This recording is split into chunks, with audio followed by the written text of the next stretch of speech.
Right, Eddie, thanks for coming on the show, mate. How you doing? Looks lovely where you are.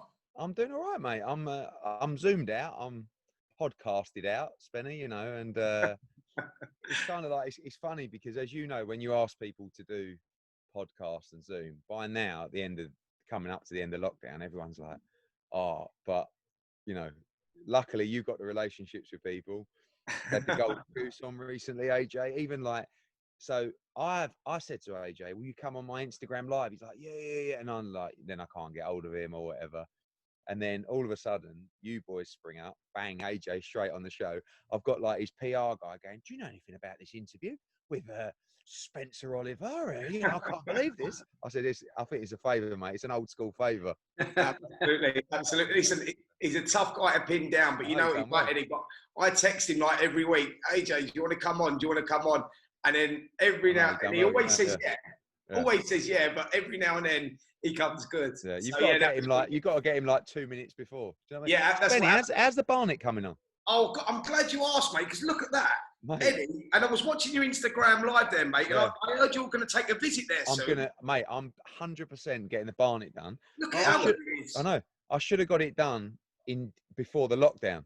Yeah. Right? And it would have been like, I would have come looking like Leo Sayer. Do you know what I mean?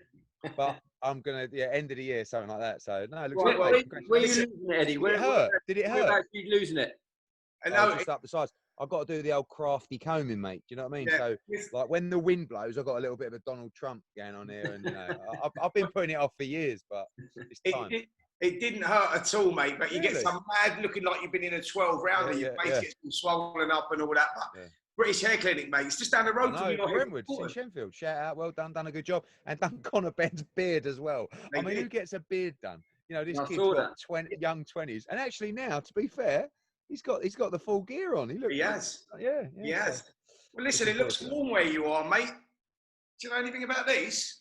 Oh, no, I don't, mate. What's that? I don't know. It's called Well Hydrate. Is it? I need to get on that, boys. Press the top, shake the vitamins down we go. Press the top, shake the thing, away you go. It's funny because I'm never really that, you know, like I've got two kids, 2 daughters, and I brought some away, and they're mad on it because the whole, you know, push it down, split the vitamin, shake it up. They've done a great job. So, you know, I mean, you know me, Spenny. I've never one to sort of over promote something or to, you know, sell my soul to a brand. But when something is so delicious and refreshing, I just have to choose Well Hydrate. Eddie, I'm on for the old. I love the old summer fruits, mate. I'm tropical. No, I'm tropical. Oh, really? This is the first orange one I've had. Decent, but tropical for me, another level. Really? I'm gonna have to get on this, boys. So listen, Eddie. Obviously, we've got the park or the garden behind you. Is that where we're thinking about doing? No, this is my place. No, this is my place. All right. We're over in Matchroom's garden. Spenny knows it well. Yeah. It's our headquarters. It's been very, very lucky to us as a family, and I just felt that, you know, before the lockdown, we filmed something called Fighting Fit for Sky, and it was supposed to film in a studio, and then this pandemic started hitting, and I thought, you know what, I think everyone will be more comfortable if we film it outdoors, and it worked really well. And we've been saying for years, I'd be mad to host a fight here, you know. And what we do is every now and again we put a ring up in the garden, we do a media day there, and it's brilliant. You know, we have the barbecue, and you can see London out the back. And we've always sort of said to each other, you know, me and my old man mainly, imagine doing a fight here. That'd be unbelievable. But never really thought about it too seriously. And with everything going on, I just felt that I didn't like the idea of doing something in a studio. I felt that it was soulless. I felt that it's not fair on the fighters, to be honest with you, because, and a lot of the fighters I've spoken to, they all say, no, but listen, when you get in the ring and you know, the bell rings and you start trading punches, you switch on anyway. But I'm not saying I don't believe them, but I think there's a lot to be said about walking out and that moment where you're walking out, you know, where you would be in the garden, the house is all lit up and fireworks are going off in the field and you can see London in the background and it's outdoors. I feel like that's going to get your blood pumping. Gets my blood pumping, even talking about it. Mind you, Eddie, did you see any of the UFC? All the stuff? I did. I think there was a lot of it was compelling. Yeah. I think the fight sports behind closed doors is actually a lot more compelling than other sports. If you look at the Bundesliga, for example, I mean, football behind closed doors, all right, still you're still going to watch it, but it's just not the same. Yeah. Boxing's different. You know, if you get it right from a production point of view, you can hear the punches land more. You can hear the fighters breathing. You can hear the instruction coming from the corner. So you can actually make it compelling viewing. But part of that is when you turn it on. Do you know what I mean? Because it's like, it's one thing turning it on where we've built this, you know, atmosphere and arena for the UK shows and Sweet Caroline, and you're like the darts. You turn it on, you go, wow, what is this? This is crazy. Same kind of thing. If you turn it on and it's just this dark shell of a building in studio, it's just not the same. If you've got a background and things going off and drones and, you know, it's all about creating hype. It's all about creating a narrative. And I just feel that I didn't want to do what people have been doing. And I'm still not comfortable about doing something in an arena that's empty. Do you know what I mean? I've spent 10 years trying to graft so that arenas aren't empty. Do you know what I mean? I don't want to start doing shows in empty arenas. So I've done that, Eddie, as an amateur. I boxed in empty arenas. We've done it at St George's Hall once when we was boxing the multi-nations many years ago.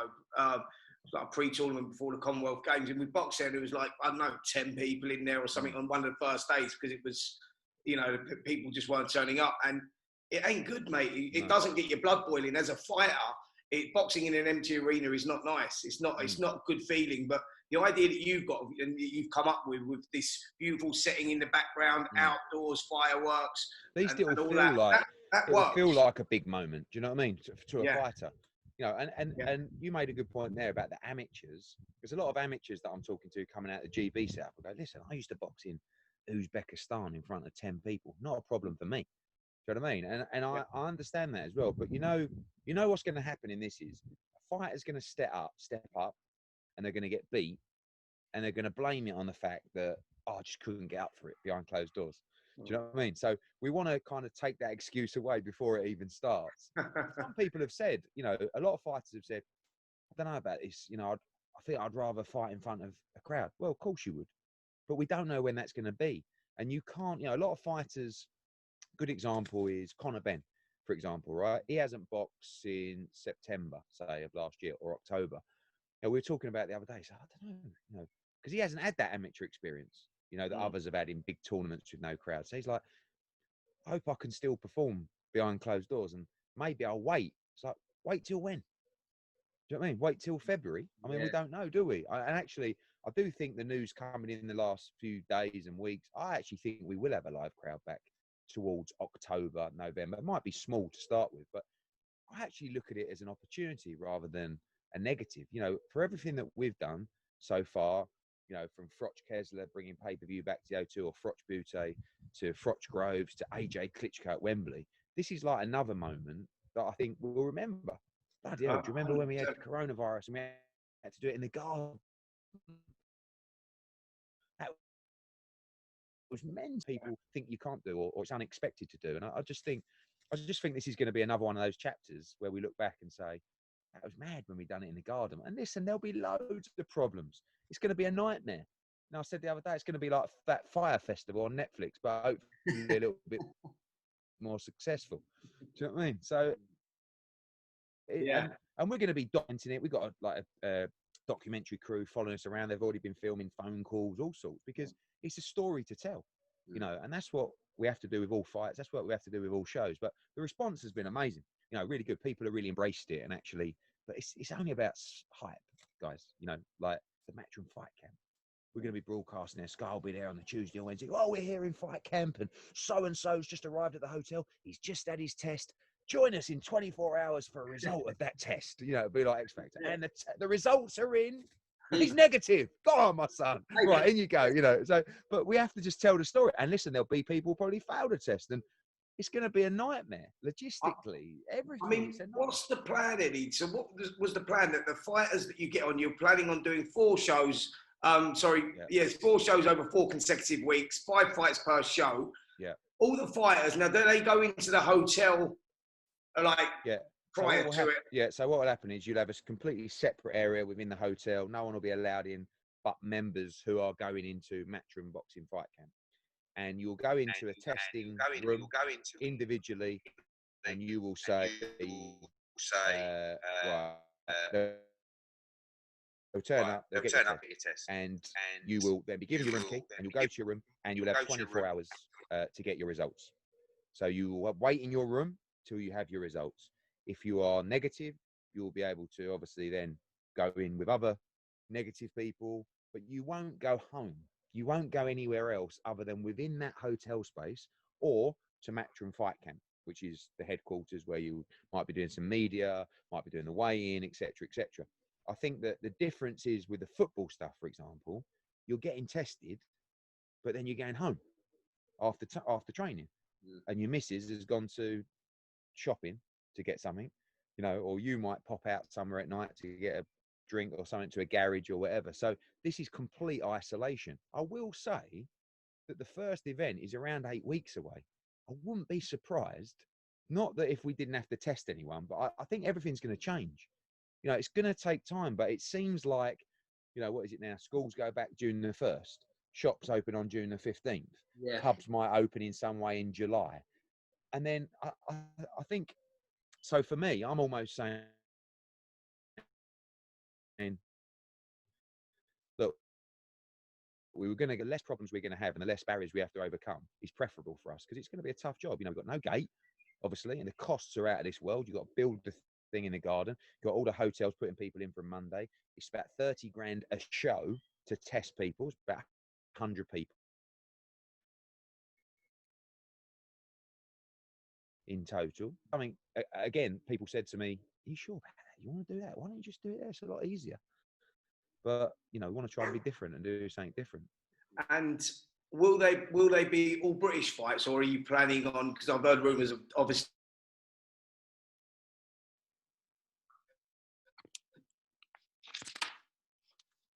so we be bring foreign fighters over as well, or is it going to start just British fighters? British fighters, but I've already said to the board, look, with that fourth show, we want to do Dillian Whyte against Alexander Povetkin, and we want to do Katie Taylor against Amanda Serrano. So the only two international fights I believe that will be on in 4 weeks is Whyte Povetkin and Taylor Serrano. Still work to be done on that, but the board, I think the board just don't want to give themselves too many problems as well. So, you know, now we're having to speak to other promoters collectively to make sure, because everyone wants to go around the same kind of time.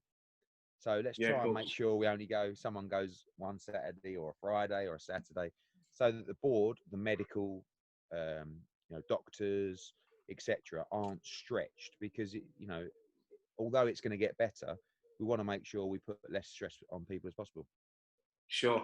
And what about, will any of these shows be pay-per-view, Eddie, or are they free to view? Yeah, the last one will be. So we'll be doing 3 on Saturday night, fight night on Sky in the UK, the Zone, of course, in America and in their territories around the world. And the final show will be pay-per-view. And it will be interesting. You know, we're going to lose 18,000 tickets that obviously would have been sold for Whyte Povetkin and Taylor Serrano. So there's 18,000 more pay-per-view buys. Obviously, a lot more people are going to be at home initially. I think financially, people won't be as well off as they were prior to this, but they won't be spending money. I mean, I don't know about you, but other than going down the shops, I haven't really spent a lot of money during this.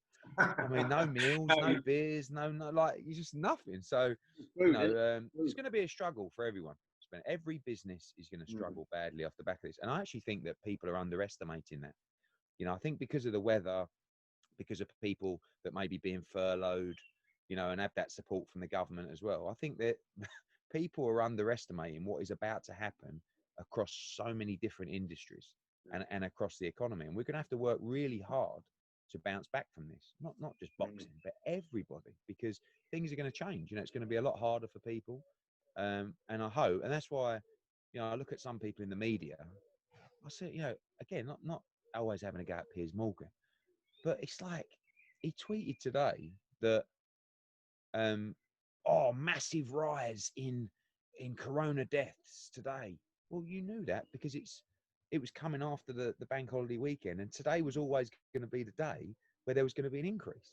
And I don't know why people, what are they trying to achieve by just completely filling people with negativity? I mean, people are suffering, people are worried, people are petrified, not just for their health, but for their well-being, their financial well-being.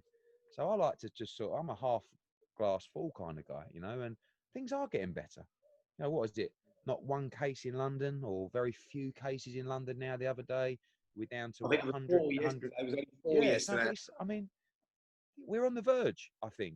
Hopefully, touch wood, we don't get a second spike or whatever it'll be. But I just, you know, listen, maybe I'm deluded, but I feel like we're on the way back. No, I think the country, you're not right, just Eddie. boxing. I think people need a bit of light at the end of the tunnel, don't they? Of course. Sport is definitely a massive part of that. Listen, can you guarantee that this is definitely going to happen? How far, I mean, down the line are we with this? Is there a chance it won't happen, Eddie? Or what's... There's always a chance, because, you know, all of a sudden, like I said, there could be a second spike, or the board turn around and say, no, actually, the doctors are now needed at the hospitals. But right now, there's no reason why it shouldn't happen. I mean, everybody's behind it. I wanted to get the story out there because I wanted to sort of test the water, you know, and the response was massive. And the broadcasters and the sponsors and everybody knows that the response was massive as well. So that was a sort of little bit of a tactic by me, just to get everybody excited. Because if you think at the moment, Jake, you know, you've got all these sports. So if you're Sky Sports, you've got Premier League, you've got the EFL, you've got cricket, Formula One, rugby, tennis, golf, darts with us, snooker. Everyone's going to Sky and going, right, just to let you know, we're starting on this date and we're going to do 4 events a week and football 3 games a day and, you know, et cetera, et cetera. So we've got to be compelling. We're no longer really, I don't feel as though we're competing against other promoters. I feel like we're competing against other sports now. Yeah, it's important for the sport to get back on its feet. It is, especially with the momentum that we've built over the last 10 years. You know, we were, you know, arguably number 2 sport on Sky behind football. You know, so we want to make sure that we come back. If we let people overtake us, we're going to lose that momentum. If I feel like again, looking at this as you know, some people criticize that, but an opportunity once we come back to say, okay, well, let's, you know, some people aren't going to be able to do it, so let's do it ourselves. Let's keep boxing fresh. Let's keep it in the forefront, and let's keep making it. And I'm excited about the fact that we can be a little bit more ruthless with the matchmaking. You know, we've almost been not bullied, but over the last sort of 2 years, and obviously with our deal with the Zone and wanting to break America, we've had to, you know, pay people great money to break through the market there. Managers, agents, they've taken advantage of the situation, not just on us, but with Top Rank and PBC. The money has improved phenomenally to the UK fighters as well. And you know what? Good luck to them. Toughest game in the world. But not for the easy fights. That's what we've got to try and turn around and say. The only one getting stick for the easy fights or the shit fights is me. And I don't even want them. You know that I don't sit there at a show when, like, Anthony Fowler knocked out our good friend, came over from, I think it was Ghana or one of Kofi's fighters. Oh, with the ice skates on. And he had the wrong shirt. You think I'm sitting there having paid both these geezers, paid him with 4 people to come over from Ghana, paying Fowler a load of money in a big arena? You think I want to put on a shit fight? Don't be daft. Yeah. So now I've got an excuse to say, sorry guys, 5 fights on 1 card. And if you don't want to fight, you can wait. But the great thing about the all British fights is, you know, just like a random example. Sam Egginton phoned up, right? And he's like, look, just to let you know, fight camp, I'm all over it. I've been trying any light middleweight in the country, or maybe even any 147 pounder, I'm in. So I just write back to him and say, right, you've got Conor Benn at 147, you've got Cheeseman at 54, Fowler at 54, take your pick. He's like, whatever one you want. Right? Now, normally you might not get that kind of matchup because Cheeseman's coming back from a loss and Tony might say, well, can't we just have an 8-rounder first? Like, no, this is the fight. It's Cheeseman against Egginton. It's an absolute bloodbath, right? Are you in? If you're not in, it doesn't mean you're done with Matchroom. It just means you're going to wait till later in the year. So Cheeseman turns around and says, yeah, I'll fight Egginton. Fuck it. And Egginton turns around and goes, I'm in. And then you've got a situation where you might not have got that fight before. Now, of course, there's fights of a bigger level than that we need to see as well. But they're really good, solid undercard fights. You know, another example, Jordan Gill, right? He was supposed to come back in a 6 or an 8-rounder at the O2 on March 28th. Now, I said, I don't want a 6 or an 8-rounder. I've got 5 fights. I can't afford 1 naff fight, right? So you got to fight a Brit. I don't know. What about Reece Bellotti? Oh, I wasn't really expecting a fight like that to come back to. Well, do you want it or not? Yeah, all right then. Reece, you up for Jordan Gill? Yeah, fuck it, go on then. You know, and it's like, that's how it should be. It's kind of going to that, UFC model where it's like, it's not taking advantage of fighters, but it's just saying, look, guys, we'll pay top money. Other promoters right now are looking at this maybe as an opportunity to bring purses down. I'm actually not. I'm just want to make sure we make the right fights. So I don't mind giving you top money, but you've got to be in a fight that gives value to the broadcaster. Obviously not put bums on seats at the moment, but make sure the eyeballs are tuned in, make sure Sky want to see it, make sure the fans want to see it, and it's great fun at the moment, just literally scribbling every day for these 4 weeks of fight camps, 5 fights, and at the moment I'm seeing it, every one within reason is a 50-50 or a 60-40 or something like that, and I think it's going to be a lot of fun. Yeah. Have you got have you got some fights sort of already made, Eddie? I spoke to Nigel Benn yesterday, and he was talking about Conor, and obviously he only wanted Conor because I asked him, is he going to box him on the fight camp? He said, yeah, definitely, if we get the right fight. I only want him to box someone like Chris Jenkins for the British title.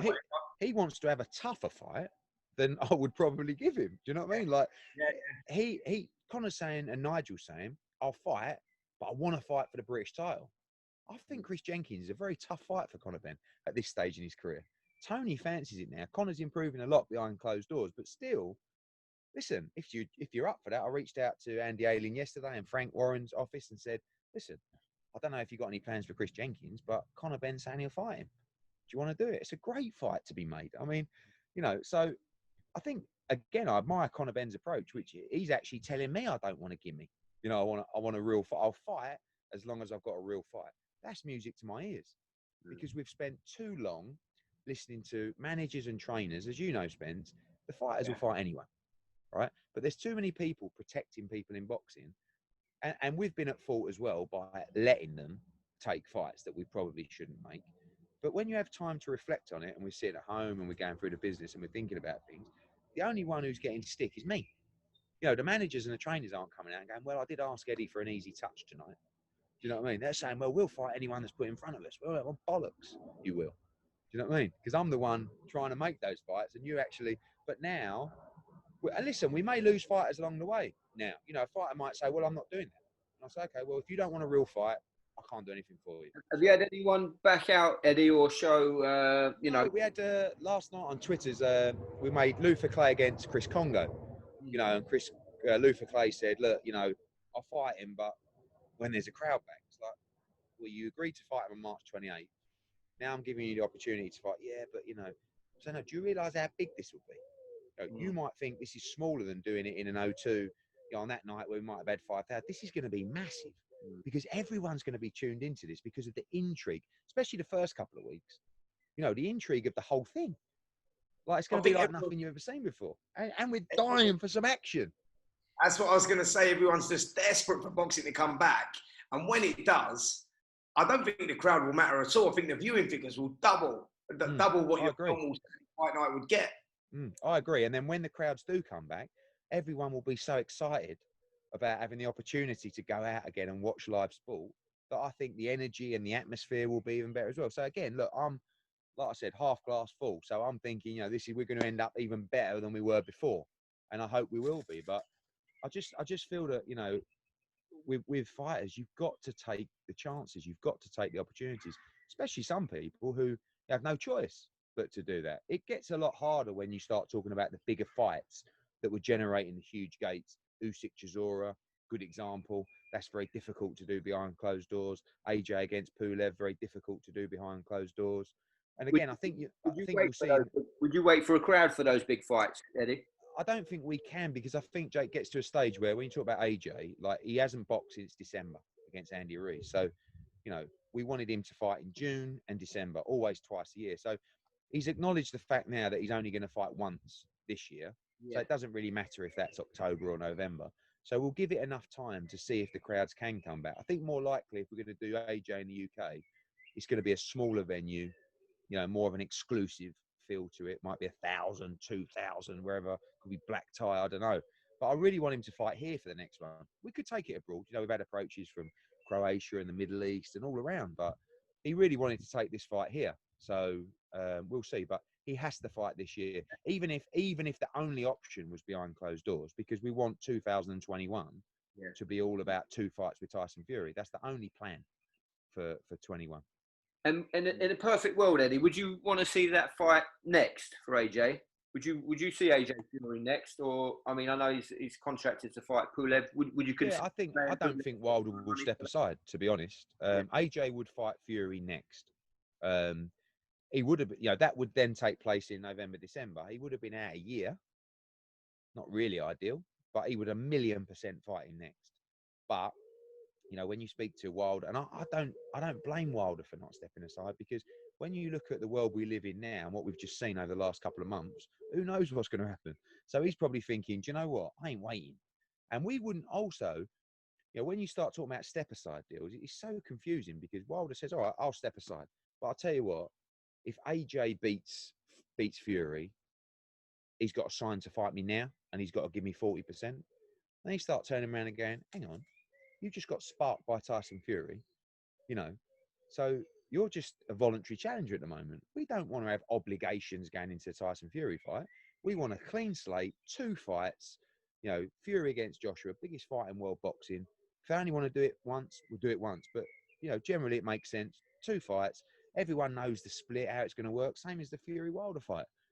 Everyone's on board. Now we've got to just... All right, go on. Who's the A side now then in that fight, AJ Fury? Depends how you want to look at it. I mean, I think Fury has a lot of momentum. He's coming off a great win. People won't like this, but commercially, AJ is on another level to Tyson Fury globally. And again, like people, well, no, but I'm just telling you the truth. But Fury's coming off a great win. On ESPN pay-per-view, on Fox pay-per-view, AJ's coming off a huge win and the biggest purse of by far all of them have ever received in boxing. In Saudi Arabia, he's opened up boxing in the Middle East. I don't think there needs to be an A side. Honestly, with these 2 guys, I don't think they care.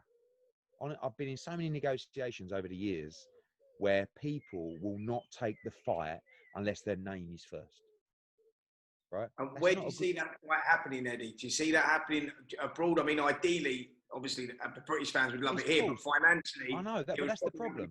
Problem, because you're a fighter, Spence, right? So let's just pull numbers out of the sky. And I said to you, okay, you can have 50 million to do the fight in England, or 100 million to do the fight in the Middle East. Yeah, it's no brainer, isn't it? I know, but and again, you also can't run the argument of, which I get all the time on social media, well, they've got enough money, so why not take 50 million less? What fucking world do you live in? Do you know what I mean?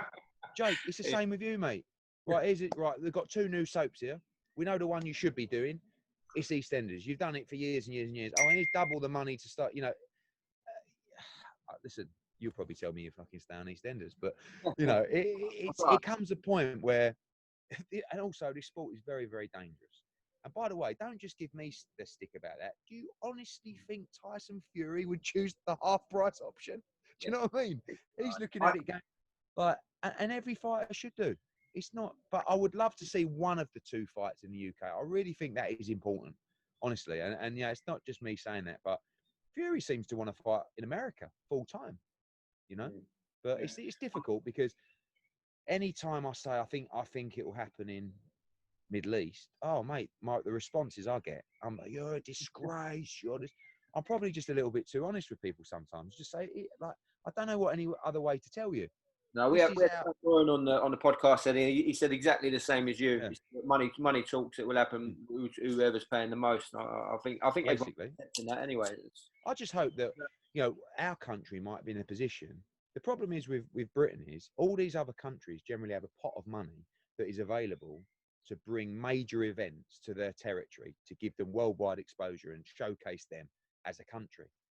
We don't have that, but what we do have is the best fans in the world who will pack stadiums and buy tickets. But we still can't generate anywhere near the amount of money that these guys can from the government.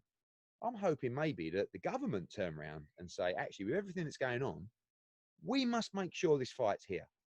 So we'll help finance this fight and pay a site fee to make sure that, because it's not just about the fight, it's about what it does for the economy, what it does for hotels. Now, when we go down to Wales and sell 80,000 tickets, that's a big weekend for the country.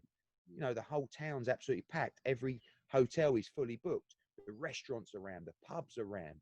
People are staying on for another week here and there. So, you know, there is value to staging these kind of events, and hopefully we can do it in England. But I have to just be honest with you and tell you there's going to be huge offers coming from everywhere. Listen, we know the danger element involved in our sport, and any boxer would say the same. Look, if they put their neck on the line every time, and we, you know, like I said, we know the danger side of it. So, of course, you're going to take as much money as possible. You can still watch it on box office anyway, so it's not a problem. But yeah, I think that, you know, I think the fighters are right in what they say when they say, listen, of course I want to box in front of my home fans, but I've got to go where I can get financially as much as possible. Of course, it's a no-brainer. I think sometimes Spenny's word don't even really get to the fighters, because it's like you put the offer to the team and the team will know what the answer is before even, you know, if you said to AJ, where do you want to fight Tyson Fury? He'd say Wembley 10 times out of 10. And he loved Saudi, loved it, loved the experience, loved everything about it. So he would love to fight there again. But the reality is, 2 Brits, undisputed heavyweight world championship. But there is another world out there. Listen to what it is. It's the undisputed world heavyweight championship. And, you know, it won't just be Saudi. It won't just be the Middle East. It'll be a lot of players. America will be taking a punt at it. Vegas will be taking a punt. You know, China will probably be taking a punt at it as well. So they're in a good spot. And I really feel like we're going to get this deal done. I really do. You mentioned they're going to fight twice. That's going to be the deal, is it? It's going to be a two-fight deal. It doesn't have to be, but I just think it would be good to say 2021, the year is planned. Do you know what I mean? Because it's hard enough making these fights. I mean, we do have the issue, by the way, and sometimes he tells me off when I don't mention it. Dillian Whyte's mandatory, right? So Dillian Whyte is supposed to fight for this title before February the 20th, 2021. So he's in a spot where, you know, we're not going to make sure that Dillian Whyte don't get what's fair. And he's been waiting, 12 years for a shot at the world heavyweight title. But presumably they'll put that back time-wise, won't they? They'll have to knock. Yeah, but how much, you know, I mean, how long do you want to do it? How long do you want to do it for? And, you know, it's waiting. And I feel like, again, I'll get stick because, what about Dillian Whyte? I'm pushing for Dillian Whyte. But because of everything that happened with him, they treated him unfairly, in my opinion. They gave him another delay. But the reality is everybody's going to want to see the undisputed fight. And, you know, I'm going to have to be in a position where really, what's really on my mind is if Deontay Wilder, for some reason, pulls out the Tyson Fury fight, which can well happen. I mean, injury, don't really fancy it. Camp's not going great, whatever. The money's not quite there. Dillian Whyte has got to be the guy that fights Tyson Fury. And, you know, he can do that in October, November, December, January, February, whenever. But I really do want to see Dillian Whyte get his world title fight. But again, he's in a difficult position because you have a fight in front of you that is the ultimate fight. In Fury against AJ. It just is, you know, I mean, and by the way, Fury against Dillian Whyte is a fucking fantastic fight. And AJ against Dillian Whyte rematch is a fantastic fight. So they're all great fights, but the undisputed fight between 2 world champions, British world champions, is something that will never, ever happen in our lifetime again. Yeah, massive. I saw you talking about Dillian's path over the next few months, and Dillian's obviously hoping to fight in August in your headquarters against Povetkin. And then another name's been thrown into the mix, UFC star, Francis Ngannou. Tell us a little bit about that, mate. I mean, is that a reality? So Dillian's always said that I will go into MMA, no problem. And you believe him as well, you know what I mean? I mean, he used to be a great kickboxer. He knows how to wrestle and grapple. I think any fighter that goes into the cage is at a major disadvantage, especially when he gets taken down onto the floor. But then any UFC MMA guy is at a disadvantage when they're just stand-up punching only against a boxer. So this has just started by me, you know, doing the show I do with Tony Bellew, and just we had a couple of UFC guests on, and I started mentioning Dillian Whyte, and I think it was Bisping said, "Oh mate, Dillian Whyte against Ngannou, he's just." And then Ngannou came out in the media and went, "I'll fight Dillian Whyte, no problem. You know what Dillian Whyte's like. Fucking right now, come on, then you've got the next thing." So I'm thinking, my God, this could be absolutely colossal. Then all of a sudden, the broadcasters come on. You know, a couple of sites have come on saying, "Is this for real?" Because we would really be interested in this fight.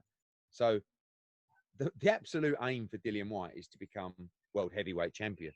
But it is hell of a fight. I mean, and it's massive, massive. You've got the two fan bases of MMA, UFC, and boxing, and Matchroom, and Sky, and DAZN coming to. I mean, just colossal. So I'm going to reach out to Dana White and just say, look, how does it work with your guys? Is it something you'd be interested to look at? Because I think there's a lot of money involved in the fight. I think it sells out any arena you want, UK or US. And I think it's really intriguing, to be honest with you. Maybe you do one in a cage, one in a ring. You know? Yeah. I mean, personally, I would like to see Dillian Whyte have a go at the MMA, personally, because I think he's a right handful. It worked McGregor, Mayweather, didn't it, Eddie? It did, but the problem with that, Jake, is that the skill levels were so far removed that it was never going to be competitive. So what you got Floyd doing an exhibition, really, for 8 rounds before he decided to stop Conor McGregor. But the difference is, Ngannou punches like anything. Yeah, and he's dangerous. So if he hits Dillian, he's going to be in trouble, and the vice versa. But that's why because I think Dillian has an advantage in the ring, obviously, and I think Ngannou has an advantage, obviously, in the cage. Dillian says he doesn't, but he just must do, because that's what he does, day in, day out. But can you imagine Dillian Whyte getting taken down? I mean, like, if there's anyone you're going to have a row with in a pub or a bar, the last person you want it to be is Dillian Whyte, isn't it? I mean, how do you beat him? Mate, his arms... He's not going to tap, is he? Let's be honest. Tap out. When you stand next to Dillian Whyte, his arms are as wide as my body. He's just like the biggest set guy you've ever seen. Like, I look at him, right, when he's boxing, like when he's on fight week or whatever, and I look at him and think, how can you do 12 rounds? How have you stamina? Because he's so big, and that's not fat. I mean, just big. Yeah. Big arms, big chest. And I just think, how can he do 12 rounds at the pace that he does it? He's an incredibly fit guy, and you're right. I think he would be hard to beat. You imagine Ngannou takes him down, puts him in the old chokehold, right? He would never tap out, would he? He'd rather go asleep for 3 months than tap out. You know what I mean? He just wouldn't do it. He'd be like, you know, it's like, tap. No, I ain't doing it. I ain't tapping. So listen, I just think it's a bit like, you know, when we did the KSI Logan Paul fight, and now we're talking about doing the KSI Jake Paul fight. We just did a little clip on our Bellevue Hearn podcast the other day. Like, just the one clip that we had KSI talking about that fight, it's done like 500,000 views in the first day. It's massive. It's massive. And we got to, like, I'm a boxing man, right? I grew up around it since 8 years old. You can watch most of your fights live, right?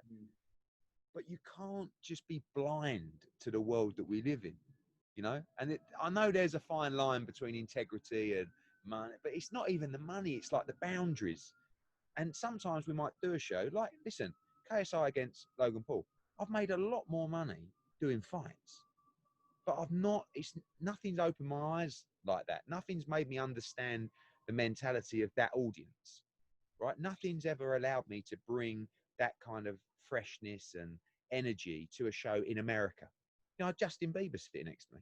Do you know what I mean? Not a big fan, but the fact that he was there was really good for boxing. We done the first fight. Myself and Jake helped promote the first fight. Yeah.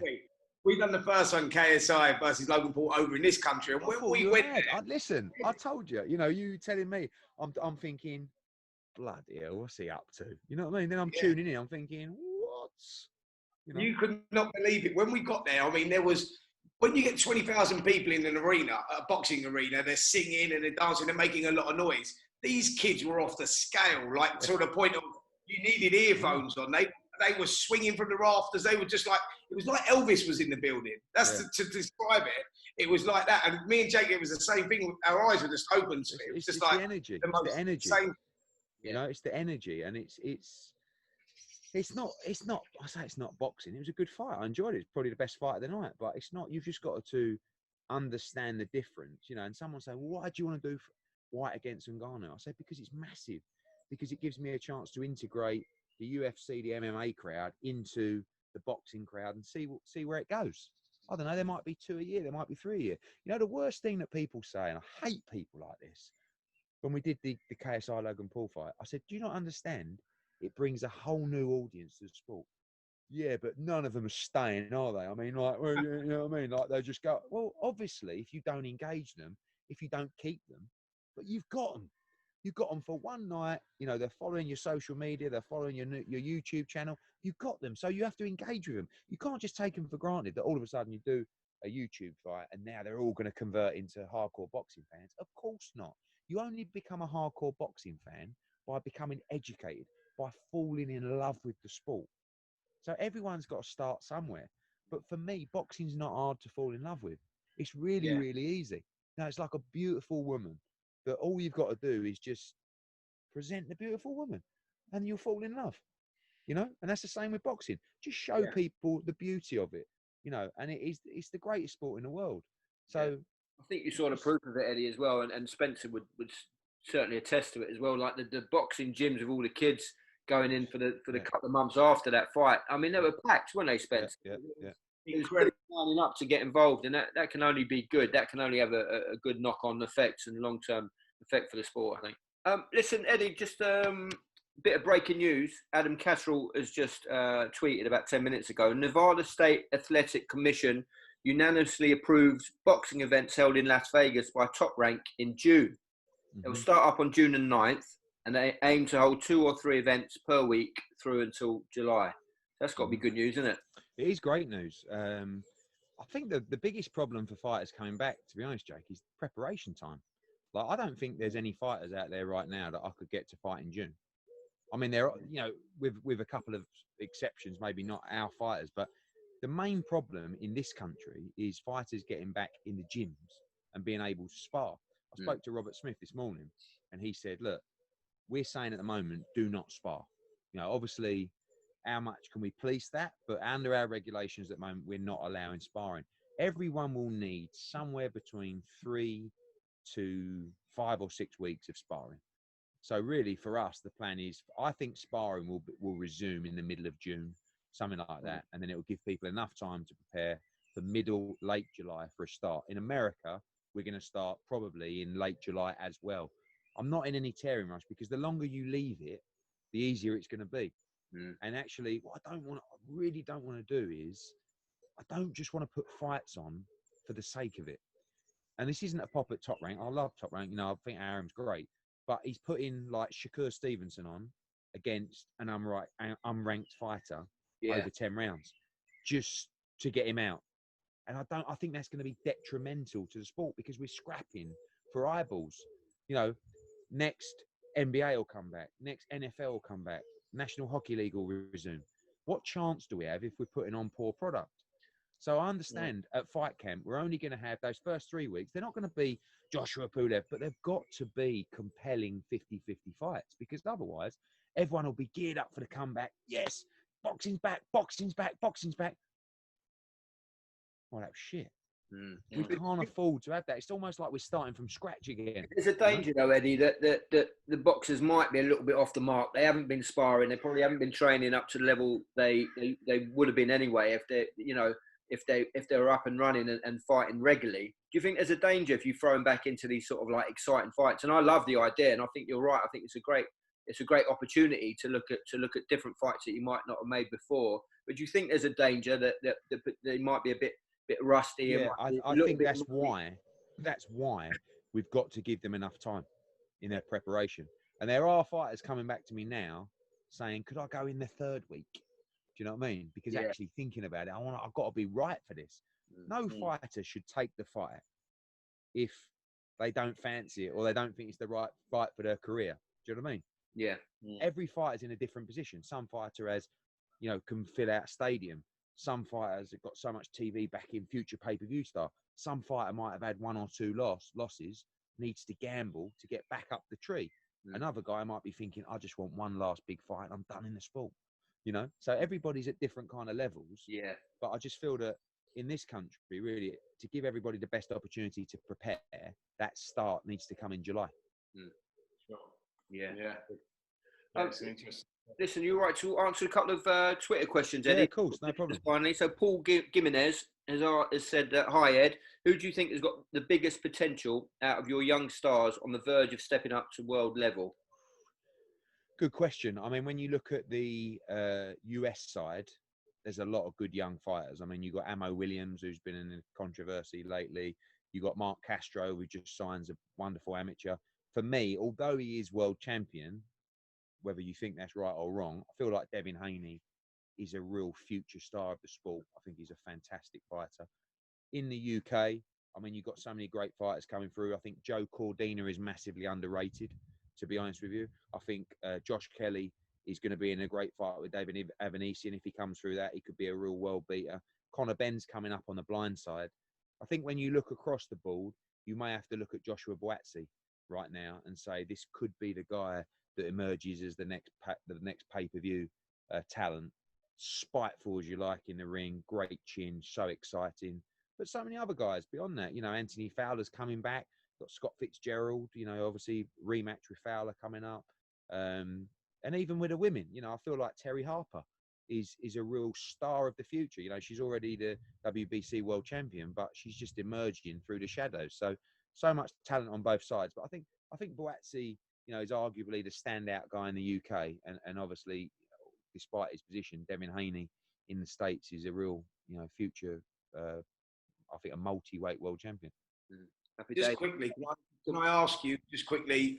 Do you think that Katie Taylor will ever become a pay-per-view star, the first woman's pay-per-view? I would like to do it. I mean, we're going to get loads of stick. I mean, even now, Spenny, you know, you headline her in a crowd on a show, and you still get the Muppets. Oh, women, you know, I'll turn it off then when she comes on. Why would you do that? She's absolutely thrilling, right? Probably pound for pound, one of, for sure, the most exciting fighters to watch in the world. Tell me a bad fight she's been in. She ain't been in a bad fight. So people need to get off their high horse in that respect. And I think we need to do a Katie Taylor pay-per-view almost for the sake of doing it, because we need to show people that women's boxing is on that kind of level. And I think it would do well. I mean, there is an argument that the Amanda Serrano fight is the kind of fight that is a pay-per-view headliner. We know it ain't going to do the numbers of Joshua Pulev or Usyk Chisora, but it's a big fight. Katie Taylor against Cecilia Brackhouse. You know, undisputed lightweight against undisputed welterweight in a catch weight at 140. Massive fight. Katie Taylor against Cyborg, you know, crossing over on the MMA. So, like, these are all mega fights. So I really believe that Katie has earned the right, to be honest with you, to do a pay-per-view fight. I do. And I want to, you know, she's had to go for her whole career watching men who don't have anywhere near the same value that she has, making more money than her, quite honestly. And it's changing, and she's closing the gap. But there's still not parity. And actually, when you want to look at it honestly and say how, you know, you've got two fighters in there, right? Who sells more tickets? Katie Taylor. Who draws more fans watching on TV? Katie Taylor. Right? Who's more exciting? Katie Taylor. Who's getting paid more? Him. Yeah. It ain't right. Yeah. You know, and you know, I'm not going to start going on women's marches and activities, but it's just basic common sense and commercial law, if you like, that a payday should be in relation to the draw of the fighter. And Katie Taylor is a modern day great. Katie Taylor versus Serrano, mate, is going to be something. For people that don't know Serrano, she's like a 7-weight world champion or something, and an incredible fighter and all. If that goes on in your back garden, mate, but it's almost too big to go on in the garden. I said to Katie the other day, I went, listen, do you want to fight your mandatory in fight camp, and then we'll do the Serrano fight in October or something like that? And she goes, no, I only want the Serrano fight. Do you know what I mean? She feels that she's 34, she's in the absolute prime. This is the moment for her. She's won the world title, she's unified it, she's become undisputed, she's moved to 140, she's won a world title there. Now she wants Serrano, she wants the Pursoon rematch, and she wants Cecilia Brackhouse. They're all, the Pursoon rematch is arguably a pay-per-view. You know, there's a lot of controversy behind that fight, very close fight. So I really feel like, and when I do it, I'm going to get bundles of stick for a Katie Taylor pay-per-view. But she's earned the right to, you know, and I think it's a major moment for a women's boxing. You've seen it in the UFC. You know, Nunes and those kind of guys all of a sudden become standalone. You know, you saw it with Holly Holm for a little bit. You saw it with Ronda Rousey for a number of fights, headlining pay-per-view events. So, and look at the women coming through. You know, Chantel Cameron, great fighter. Terry Harper, great fighter, going to be fighting Natasha Jonas, all British world title fight. You know, Savannah Marshall fighting for a world. Yeah, yes. Wow. So I think women's boxing is great because it's so refreshing, Spence, that you go, do you want to fight her? Do you want to unify in your next fight? Yeah. You know, not the manager going, well, hang on a minute, we want an easy one here, and oh, hang on, you know. It's just nice to just work with honest people and just get it done. Brilliant. Listen, Joel Green has asked, what's your proudest moment in the boxing industry so far? Every time I watch a clip back of something, I go, that was my best. That was the best one. You know, that was the best night. So lately, you know, you had Darren Barker's birthday and everyone starts playing back the Daniel Gill fight. And then today, was it today or yesterday, and the day before was like the Carl Froch, Lucien Boutte fight. Yeah, that was a fantastic fight. Carl Froch, Mikhail Kessler 2 fight at the O2. Yeah. It's very, very difficult for me to go against Tony Bellew winning a world title at Everton against Makabu. Great night. Tough to beat AJ against Klitschko. Tough to beat Kell Brook. Golden age. I know, Kell Brook. AJ Klitschko visit with Wembley was unbelievable. That was. I've been to a lot of boxing events, as you know, and I've been at ringside a lot of them. Not because I'm like emotionally attached with AJ. It was nothing to do with that. It was the whole, like, the scene was set. Yeah. We were in Wembley, and the dramatic scenes that happened during the fight. That for me tops any show I've been to. Then Kell Brook beating Sean Porter in LA. That was up there as well. And Anthony Crolla beating Perez after a controversial draw, and also beating Barroso was a big win for him as well. So many different fights. And, you know, I was thinking about it. Most of the great fights I've been lucky enough to share, like with my old man. You know, like when Darren won in we were like dancing around the ring like a couple of plums. You know, when Bellew won, we were both crying. You know, like when he beat Makabu and everyone was crying in the ring. Froch Boutte was right up there. You got in there a bit quick, Eddie, didn't you? I know, but you know why I like that? Because I look back and I think, fuck me, I didn't know what I was doing. You know what I mean? But I was all heart. You know, now it's before the ref called it off. He jumped in and he went like that. When you cross your arms, it's fight over. But he's crossed his arms. So I've gone in, and then I've looked over and he's going 6, 5, 6, and he's giving him a standing count. So Rob McCracken's gone, get out. So but as I've gone out the ring, his corner team are already in, stopping it anyway. So I've had to get out, come back in. But it was like, you kind of like, when things get so serious, it doesn't matter when, you know, it'd be the same for you, Jake. When you were a young actor and like it was just you against the world, do you know what I mean? It was like you didn't know whether you were going to get a gig or not, and all of a sudden you blagged one. And it's like, fucking hell, we're flying now. And then it all becomes a bit serious, and you get EastEnders, and you get some critics, and you take a bit of shit, and you think, look, it's not as fun now, is it? You know, I look back on the Froch Boutte days and go, fuck me, I was completely winging it. You know what I mean? I was just, I didn't really know what I was doing, but I was just pumped. Like I couldn't even. You know, the blood going through my body. And listen, I'll never lose that buzz. But the pain of the business and the frustration and the aggravation does kick the bollocks out of you day by day. You have less pressure then, Eddie. Is that what you mean when you look back? It's just me against the world, really. You know, it was like no one took me too seriously.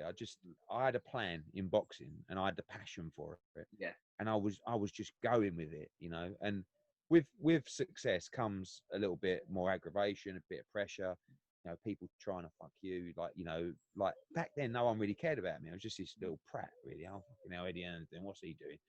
And then in time, there's more pressure, there's more responsibility, there's more expectation. I think that's the hardest thing to deal with, because when I look back at those fights then, I look at the undercard and I think, what a load of shit. Yeah, you couldn't. You know, we used to do shows and it was like... It was on there anymore, could you? One main event and then a 10-rounder and a couple of 8-rounders and everyone was over the moon. Now you're putting like 6 title fights on, everyone going, oh, shit, what a shit card. You know, it's like, what? And the social media is so beneficial and also so soul destroying, because no one wants to put on a better night than me. Do you know what I mean? So I'm giving it everything. And when you get kicked in the bollocks all the time, or people just having a go at you all the time, I try not to read it, but I want to read it because that's my audience. Do you know what I mean? So I have to understand what people are thinking as well. Yeah. You know what's great about what you do, though, like as a promoter, Eddie, is that you can see that you get emotionally attached to some fighters, like you, you don't get that with a lot of promoters. So you jumping in the ring the way that you've done it. I saw you with a Barker one, you was crying. With a Bellew one, you was crying.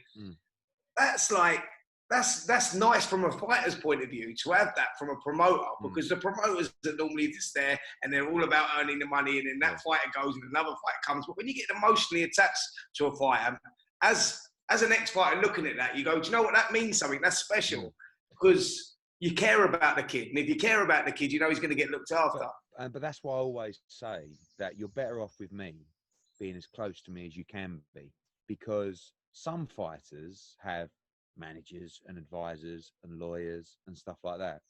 The truth is, really, I'm not saying you don't need a manager in boxing, but if you've got a good, straight, honest promoter, and some people think that don't exist, but trust me, it exists with me. Some people are just taking extra percentages out of your purse. And if we've got a relationship where, you know, I would do anything for you, you have to know that I've got your back in your career like nobody else. I won't let anyone rip you off. I won't let anyone fuck you. I'll make sure you get every advantage that you can. And we're in this together. And those relationships are the best. And that's when you see the emotion. Do you know what I mean? Like, you know, some fighters in the past, Carl Frampton was always a good example. I never spoke to Carl Frampton once. No, probably promoted 7 or 8 of his fights. But Barry McGuigan was the manager, and every time I'd even almost go up to Carl and just try and have a conversation with him. Oh, but what's going on here? Do you know what I mean? So it's like, how can you expect me to knock my bollocks out all day and all night and spend time away from my kids and, you know, for you, if I don't feel like you're giving me the response? I want a fighter. There's no better feeling as a promoter to say, Eddie, you know what you're doing. It's on you. Right? Doesn't mean you have to be a muppet. You don't have to be just a yes man as a fighter and go, oh, whatever Eddie says. You've got your own brain. You're the boss. You're going to be making a decision. But let me steer the ship. And, you know, with people like Bellew, and Bellew's probably the best example of someone that literally, honestly, didn't read a contract. And I'm not advising this to fighters, but didn't look at budgets. Everything was, I trust you 1,000,000%. You've got my back. If you think this is the right thing to do. And I can't tell you that responsibility, maybe it doesn't work like this for everybody, but gives you, and that goes to show you of any business you're running, once you give someone responsibility, once they feel like they're important, you know, it's a bit like Frank Smith, you know, who works for us. You give him the opportunities. You're running the show, mate. Fucking hell, am I? You know, and I trust you. I believe in you. Go and do it. You're the man. Fucking yes. You know, and that's the same as a fighter. And I know, like me and Tony Bellew, we never had a contract. You know, he went through, he was getting offers left. When he beat Hay the first time, he was getting offers left, right, and centre. And he just speak to Eddie. I don't speak. I mean, you would have a meeting. No, mate. Not for me. Speak to Eddie. AJ's the same. Now, I do have a contract with Anthony Joshua, but I have to have one with him. But it's the same thing. I honestly believe that we will be together till he's the last belt in his last fight. And the difference is when you've got genuine people looking after you, it's a joy to work with. And that's where, you know, people like Darren Barker, for example, he's a friend of mine, you know, Kel Brook, we had him from an early age, Anthony Crolla. Do you know what I mean? I mean, you'll never find a nicer geezer than Anthony Crolla. All I wanted to do was give him the opportunity to win a world title. And I thought, oh my God, if he could win a world title, you know, Ricky Burns, same thing, you know, freeweight world champion up in Scotland. Like, these are proper, honest, fantastic people. And I'm just a small part of giving them the opportunity. But when I see them, and nothing makes me more proud than seeing a guy retire and be happy. And not just financially happy, but feet up happy. Do you know what I mean? Yeah. Like Darren's a great example. Sits back, looks at his belt up on the wall, has a pint and goes, oh, I fucking cracked it, didn't I? Do you know what I mean? Tony Bellew, lovely house, got a couple of properties, got his WBC title on the wall, the pictures of Goodison Park where he won the world title, knocked out David Hay twice. Fuck me. I had it off, didn't I? And that's money's nice, but there's nothing like being comfortable in yourself and your mind and just feeling happy, you know, and saying, I'm untouchable. You know, I might not, even if I'm not financially untouchable, you can't hurt me, mate, because I'm fucking happy as Larry. So fuck you. You know what I mean? Mind you, Eddie, with that in mind, what's your thoughts about all this talk about Tyson and Holyfield doing a charity 4-rounder or something, talking about making a comeback? What's your feelings about that? I'd rather. One thing I hate is talk of exhibition fights, because exhibition fights, they're joking. You know, someone will get in there and go, hey, do like a fake Ali shuffle, whoa, and you're thinking, what? I'd rather they had a proper fight. If they're going to do anything, have a proper fight. Listen, you've only got to watch Mike Tyson's last fight against Kevin McBride to see this man should not be in the ring anymore. That was, what, 15 years ago? What do you think? He's going to improve from then? You know, he's going to be physically better, or he's going to have a better chin. I mean, it's dangerous. I can't believe that people are fooled by the condition he's in. When anyone can get... He'll beat everybody. You know, he could win a world title now. It's like, watch his last fight. It's 15 years ago. Do you know what I mean? Agree. It's like Nigel, isn't it? Nigel Benn. You know, you see him.